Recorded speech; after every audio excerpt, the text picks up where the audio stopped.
Voici un petit exercice d'amortissement d'un prêt, bien sûr d'un prêt, dont le capital est de 5 000 euros.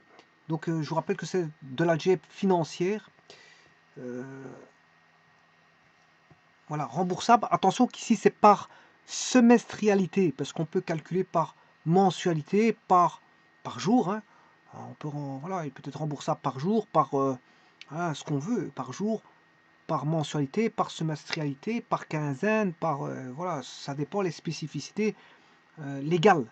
C'est les lois qui permettent voilà, de pouvoir rembourser un prêt suivant des conditions bien définies. Ça, c'est la législation qui régit les règles voilà, au niveau des prêts. Donc vous pouvez avoir un prêt remboursable par mensualité, par semestrialité, au quotidien, hein, au journalier, voire en semestrialité, voilà, tout ça dépend. Alors, ce qu'il y a ici, c'est que le prêt est remboursable par semestrialité constante.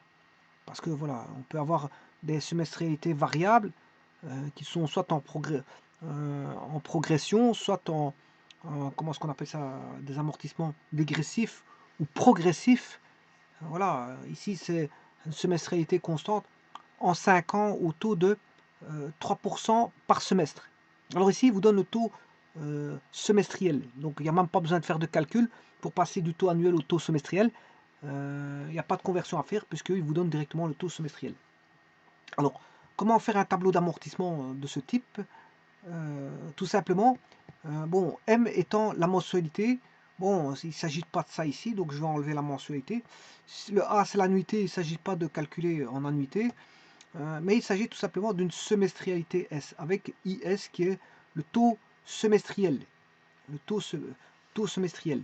Voilà. Et comment calcule-t-on c'est la valeur de départ, V0, ou le capital de départ, fois le taux que vous avez entre crochets, qui est IS divisé par 1 moins 1 plus IS, exposant le nombre de périodes, où NS est le nombre de périodes, c'est-à-dire le nombre de semestres. Alors je vous rappelle qu'ici l'exercice est donné en 5 ans. 5 ans, 5 ans ça fait 10 semestres. Hein.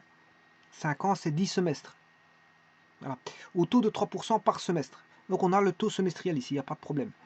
Eh bien, pour faire ce genre d'exercice, nous allons nous ramener à un tableau d'amortissement dans lequel bon, on va mettre les périodes qui vont de 0 à 10, où 0, bien sûr, est la période qui va reprendre le capital de départ, 50 000 euros. Alors, je vous avais dit que, voilà, on a un amortissement de 50 000 euros, voilà, au taux de 3%. Le taux, ici, il est de taux d'intérêt semestriel. Attention que c'est un taux d'intérêt semestriel, que je vais mettre en gras. Voilà. Donc, on a le capital de départ, 50 000 euros, en période 0, et puis après, on aura nos 10 fameuses périodes, hein, le calcul sur 10 fameuses périodes. Alors, vous remarquez que la semestrialité est constante. Hein. Ici, la semestrialité est constante. Alors, on part de 50 000. Comment calculer cette semestrialité par la formule que je vais vous mettre ici. La formule là, c'est-à-dire que ce sera 50 000 fois, je peux le noter, 3%. Alors le taux semestriel est de 3%. Hein. Le taux semestriel ici il est de 3%. La valeur initiale c'est 50 000 euros. Nombre de périodes c'est 10. Donc il suffira de faire pour trouver la semestrialité, c'est 50 000 euros fois 0,03 sur 1 moins 1 plus 0,03, parce que c'est 3%. Hein. Le nombre de périodes, c'est 10, exposant moins 10. Bon, en calculant comme ceci, vous avez vos fameux 6000, je ne sais plus combien, je vais aller voir tout de suite dans le tableau. Voilà, on a les 5861. Tout ceci ici, 5861. Alors je vais essayer de mettre couleur à ces caractères. On va mettre en bleu.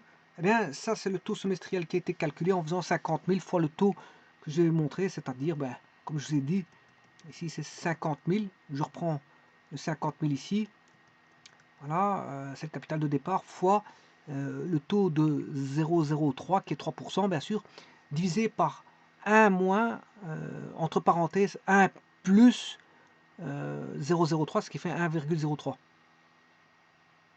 Exposant bien sûr moins 10. Voilà. Et là, ça reste toujours comme ça. C'est un taux semestriel constant. Sur les 10 périodes, voilà, c'est 5 années. Hein. Je vous rappelle que ça, c'est 5 ans. D'ailleurs, la première année, elle est là. En 1. Voilà. La deuxième année, voilà. Ouais, je peux marquer les années. Hein.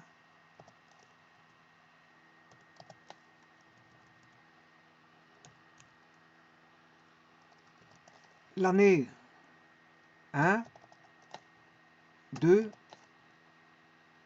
3, 4 et 5. Voilà, vous avez là, si vous voulez, les années.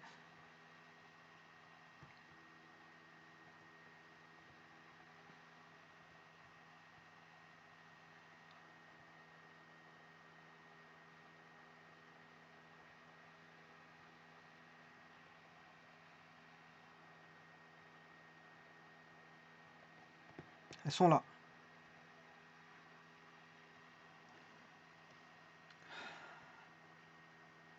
Bon, ça c'est une chose. La seconde, les 1500 ici, ben, c'est simplement 50 000 fois le taux d'intérêt qui est 3%. 50 000 fois 3%. Ici, c'est 45 638 qu'on obtient comment? Mais en faisant 50 000 moins 4 361.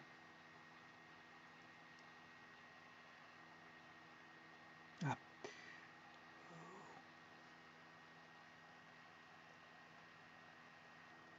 Bon, donc ça, c'est... Il suffit de multiplier chaque fois cette valeur-là fois 3%. 45 638 fois 3%, ça fait 1369. 41 646,10. En fait, on a un intérêt sur le solde restant dû, sur le capital restant dû. Voilà sur quoi porte l'intérêt, sur le solde restant dû. 41 146,10 fois 3%, voilà, c'est 1234. 1236 518 fois 3%, 1095. 31 753 fois 3%, 952,59. 26 844,07 fois 3%, 805,32. 21 787,87 fois 3%, 653. 16 579,98 fois 3%, 497,40. 11 215,85 fois 3%, 336 et 5 690 fois 3%, 71. Donc vous voyez que ici les intérêts se réduisent comme peau de chagrin, puisque les sommes sont continuellement en train de se faire solder. Bon, les montants ici diminuent. Hein. Alors pourquoi diminuent-ils? Parce que ben, ce montant-là, eh bien, il faut déduire 50 000 moins... enfin, ce montant-là, 4361, le 45 638, c'est 50 000 moins le 4361. Voilà. Les 41 000 ici proviennent de 45 000 moins l'amortissement. Les 35 000, enfin les 36 000, ils proviennent de 41 646, 146 moins les 4 627. Les 36 000, les 31 753 proviennent de 36 518,96 moins l'amortissement de 4 765. Donc à chaque fois on déduit l'amortissement. Voilà, on en déduit l'amortissement. L'amortissement se déduit. Alors, bien sûr, comment on trouve l'amortissement? C'est la semestrialité moins l'intérêt. La semestrialité moins l'intérêt représente l'amortissement. Voilà. Et donc, comme la semestrialité est constante et que l'intérêt diminue, mais bien sûr, vous aurez compris que l'amortissement va augmenter. L'amortissement augmente. Voilà.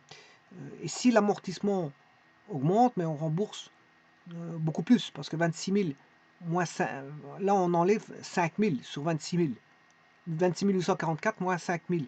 Alors que là on retire sur 45 638, on en retire que 4492. Donc vous voyez que ça augmente.